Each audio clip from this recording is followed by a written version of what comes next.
لاہور کے طاہر عالم جنہوں نے جامعہ مدنیہ کریم پارک سے درس نظامی کا کورس کیا، یعنی کہ 8 سال دین کی تعلیم حاصل کی۔ یہاں پر یہ پراٹھے بھی لگاتے ہیں، چائے بھی بناتے ہیں اور یہ محنت مزدوری بھی کرتے ہیں اور ساتھ یونیورسٹی میں تعلیم بھی حاصل کرتے ہیں۔ ایک جگہ جانا ہوا امامت کے لیے، وہاں کا تجربہ انتہائی تلخ تھا۔ 10,000 روپے تنخواہ، کام وہ طرح لیتے تھے۔ 2 مہینے کی امامت کے بعد خیال آیا اپنی محنت مزدوری کر کے کمایا جائے۔ اردو پوائنٹ کی ویڈیوز دیکھنے کے لیے ہمارا چینل سبسکرائب کیجیے اور بیل کے آئیکن پر کلک کیجیے تاکہ آپ ہماری تمام آنے والی ویڈیوز سے باخبر رہ سکیں۔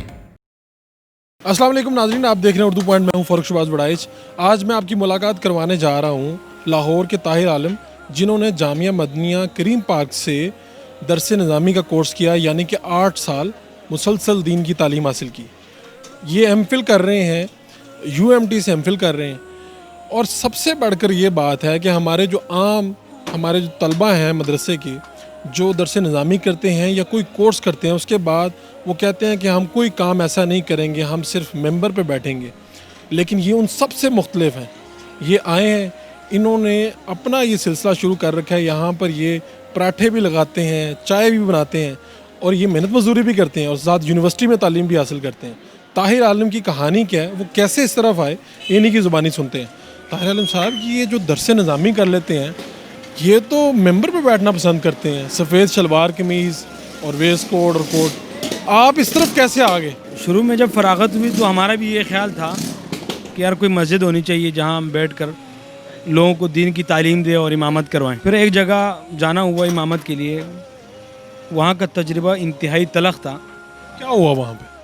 وہاں یہ ہوا کہ وہ تنخواہ انتہائی واجبی سی، 10,000 روپے تنخواہ، اور کام وہ کی طرح لیتے تھے، اور پھر اوپر سے ان کا رویہ، 17 ممبر تھے کمیٹی کے، ہر بندہ اپنے الگ الگ مطالبات لے کے سامنے آتا اور ہر بندے کو جواب دہ ہونا پڑتا۔ 2 مہینے کی امامت کے بعد خیال آیا کہ جو کام پہلے سے کر رہے ہیں آلریڈی، دوبارہ اسی میں جایا جائے اور اپنی محنت مزدوری کر کے کمایا جائے، بجائے اس کے کہ ہم لوگوں کو یہاں ہر بندے کو جواب دیں اور ان کے نیچے لگ کر کام کریں۔ اس سے بہتر یہ ہے کہ اپنی محنت مزدوری کریں اور ہنر سیکھیں۔ کس آپ سبجیکٹ میں ایم فل کر رہے ہیں؟ اسلامک تھاٹ اینڈ سویلائزیشن ہمارا جو ہے نا وہ سبجیکٹ ہے، university of management and technology سے، وہاں ایم فل کر رہے ہیں۔ جو یونیورسٹی میں بھی پڑھ رہے ہیں، درس نظامی بھی کیا۔ آپ کے جو ساتھ والے طلبہ ہیں جو کسی مسجد میں امامت کر رہے ہوں گے یا خطیب ہوں گے، کوئی پوچھتا نہیں کہ طاہر عالم تم تو چائے بناتے ہو اور پراٹھے کرتے ہو بناتے ہو؟ نہیں، کہتے تو ہیں، اور ان کو بھی یہی مشورہ دیتے ہیں کہ یار محنت مزدوری کرو، اور اگر اتنا بھی ہو سکے نا کہ اپنی ایک ریڑھی لگا کے اس پہ بھی کام کرو، اور اپنی مرضی کا ہو تو وہ کرو، اور ساتھ میں دنیاوی تعلیم حاصل کرو۔ کیونکہ ہم نے یہ یونیورسٹی میں جانے کے بعد یہ اندازہ لگایا کہ وہاں ہماری زیادہ ضرورت ہے۔ اگر ہم نہیں جائیں گے اور ہم یہی سوچتے رہیں کہ ہمارا وہ فیلڈ ہماری نہیں ہے اور ہم نے صرف یہی مسجد اور مدرسہ سنبھالنا ہے، تو بہت نقصان کی بات ہوگی۔ طاہر صاحب، ہر سال لاکھوں طلبہ فارغ التحصیل ہوتے ہیں مدارس سے، ان کے لیے کیا پیغام ہے طاہر عالم کا؟ ان کے لیے پیغام یہ ہے کہ مساجد کم ہیں اور جتنے یہ طلباء فارغ ہو رہے ہیں وہ مساجد میں نہیں آ سکتے۔ اس لیے مستقبل میں ان کے لیے فائدے کی بات یہ ہے کہ وہ شارٹ کورسز کریں اور آن لائن جتنے بھی کورسز ہو رہے ہیں اسکل سیکھیں، اور اس میں جو ہے نا کیا نام ہے اپنے روزگار کو ڈھونڈیں، تو وہ ان کے لیے زیادہ فائدہ مند ہوگا، بجائے کہ وہ کسی مسجد اور مدرسے میں بیٹھیں۔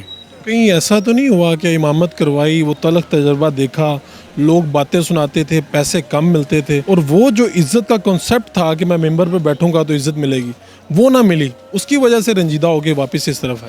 ہاں، اصل وجہ تو یہی ہے کہ اب کہیں امامت وغیرہ کرانے کو زیادہ دل نہیں کرتا، اور ایک ذہن بنایا ہوا ہے کہ انشاءاللہ العزیز جب بھی موقع ملے گا اپنی مسجد بنائیں گے، جس میں اپنی مرضی کے مطابق جس طرح ہم نے پڑھا ہے دین کو لوگوں تک پہنچائیں گے انشاءاللہ۔ اور ایک بات یہ کہ آپ کے اساتذہ کو جب پتہ چلا کہ آپ یہ کر رہے ہیں تو انہوں نے کچھ کہا؟ نہیں، انہوں نے تو بہت اپریشیٹ کیا مجھے، اور باقاعدہ جو میرے یونیورسٹی کے اساتذہ ہیں، ڈاکٹر محمد طاہر مصطفیٰ صاحب، ڈاکٹر سمیع اللہ فراز صاحب، ڈاکٹر ساجد اقبال شیخ صاحب، وہ باقاعدہ میری دکان پہ آتے ہیں، اور میں بہت شرمندہ ہوتا ہوں کہ جب وہ یہاں آ کر عام اسٹول پہ اور کرسی پہ بیٹھتے ہیں، لیکن ان کی مہربانی ہے، ان کی محبتیں ہیں کہ وہ باقاعدہ ڈاکٹر ساجد اقبال شیخ صاحب تو